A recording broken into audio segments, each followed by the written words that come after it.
জাহান্নামে কেন অনেক নারী থাকবে জানেন? কারণ তারা শুধু নিজেরা অপরাধ করে না, হাজারো মুমিন মানুষের নূর তারা কেড়ে নেয়। দ্যাট ইজ ওয়াই তারা জাহান্নামে বেশি থাকবে। আরেকটা মেজর কারণ হচ্ছে তাদের উদ্ধত মাথা। মেয়েদেরকে বলছি স্পেশালি, হয়তো এই কথাগুলো মেয়েদের কাছেও যাবে। তাদের এই উদ্ধত মাথা আল্লাহর বিধানের সামনে আত্মসমর্পণ করতে চায় না।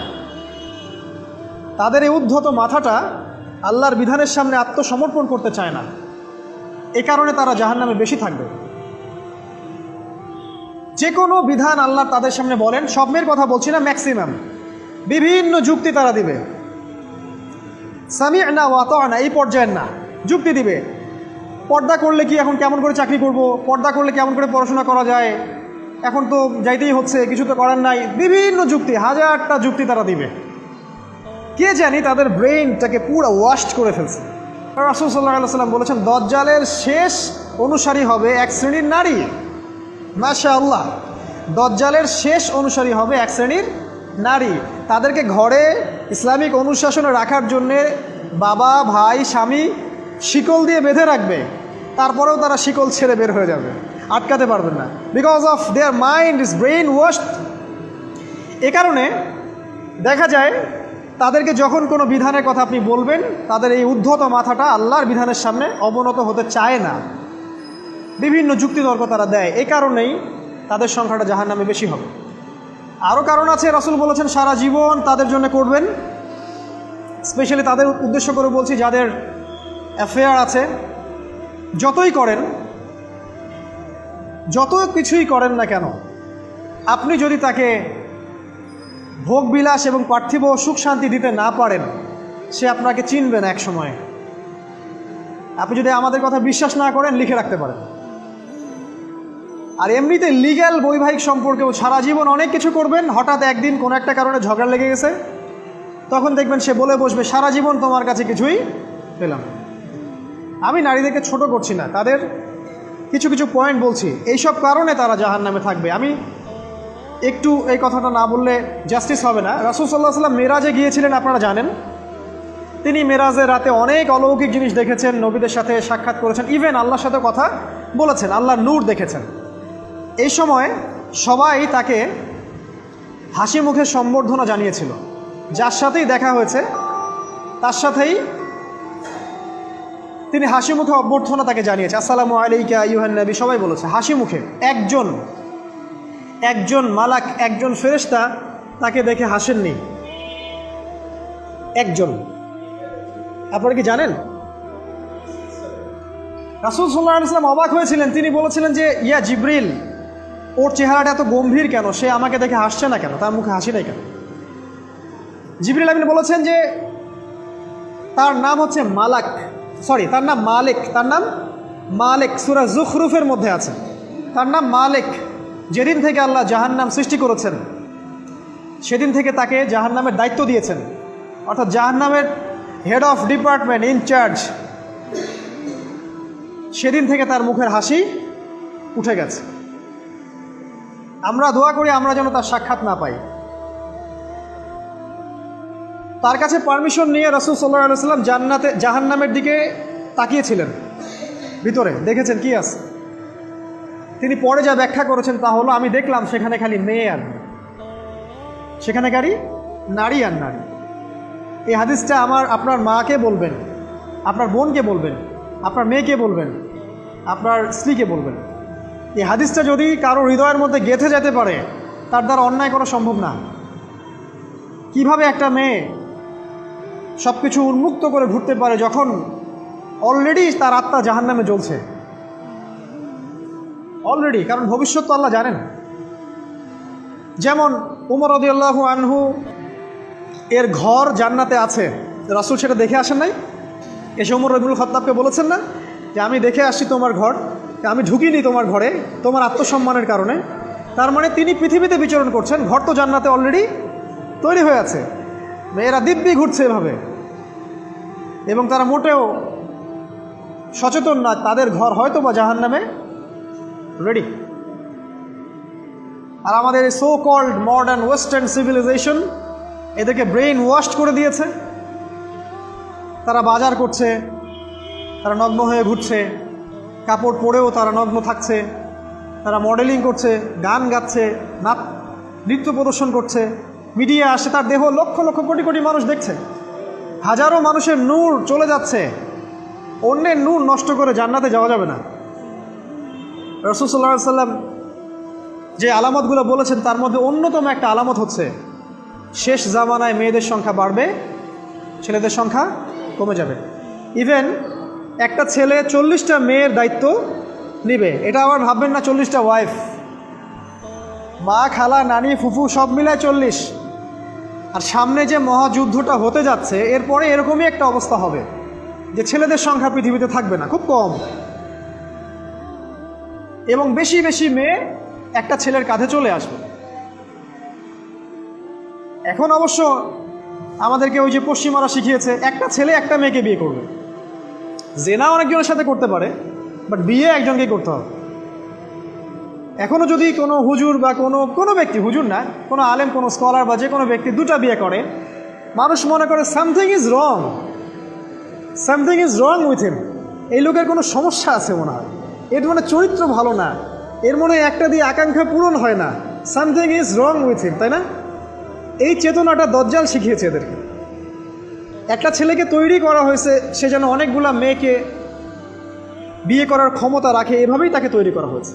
নাহলে আল্লাহ কখনোই 4, 3, 2 বলতেন না। হ্যাঁ, যদি আমি সমতা করতে না পারি তাহলে কি একটা কথা বলি, এই সাবজেক্টটা আপনাদেরকে হয়তো কেউ পড়ায় না। একটা বিয়ে করেও একটা ছেলে মিলকেল ইয়ামিন রাখতে পারে। মিলকেল ইয়ামিন মানে হচ্ছে দক্ষিণ হস্তের মালিক। মেয়েটাও জানবে আমি মিলকেল ইয়ামিন, ছেলেও জানবে সে আমার মিলকেল ইয়ামিন। এভাবেও একটা ছেলে একটা মেয়ে সিকিউরিটি, শেল্টার, ফুড সব কিছু পেতে পারে। এটা এখন উঠে গেছে, একটা সময় এগুলো ছিল। রাসূলুল্লাহ সাল্লাল্লাহু আলাইহি ওয়াসাল্লামের একটা ছেলে ইব্রাহিম, রাসূলের একজন ছেলে ইব্রাহিম কার গর্ভে জন্ম নিয়েছিলেন? কার গর্ভে জন্ম নিয়েছিলেন? রাসূলের জীবনী পড়তে হবে A to Z কয়েকবার, কমপক্ষে আর রাহিকুল মাখতুম বইটা পড়তে হবে। মারিয়া কিপ্তির গর্ভে জন্ম নিয়েছিলেন। মারিয়া কিপ্তি একজন দাসী।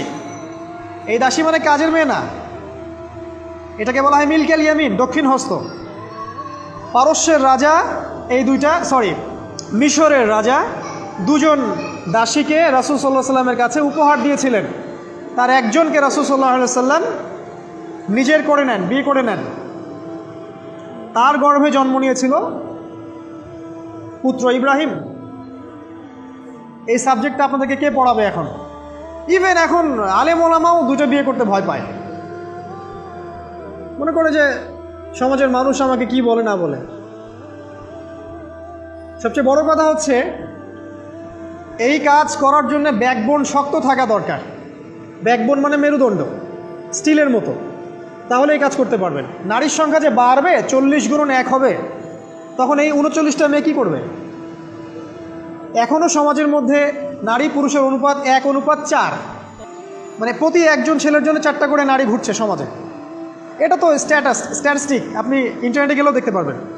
এবং পশ্চিমা কান্ট্রিগুলোতে এগুলো আরও অনেক বেশি, ওদের অনুপাতটা আরও অনেক বেশি। তাহলে এই বাকি মেয়েরা আসলে করবেটা কি?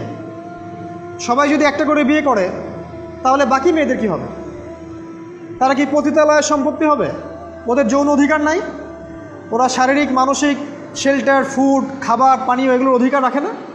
এখানে নারীবাদীরা কি বলবে? সব নারীবাদী, এদেশের যত নারীবাদী আছে, সেকুলারিজম, এই নারীবাদীরা বেশিরভাগই দজ্জালের এজেন্ট। কিয়ামতের এভিডেন্স হচ্ছে নারীর সংখ্যা বাড়বে, পুরুষের সংখ্যা কমে যাবে। আরেকটা এভিডেন্স হচ্ছে নারী পুরুষের পোশাক পরবে, পুরুষ নারীর পোশাক পরবে। পোশাক মানে কি? জিন্স আর গেঞ্জি? হ্যাঁ, এটাও একটা ব্যাখ্যা। ঢাকায় তো জিন্স আর গেঞ্জি চলছে, টি শার্ট।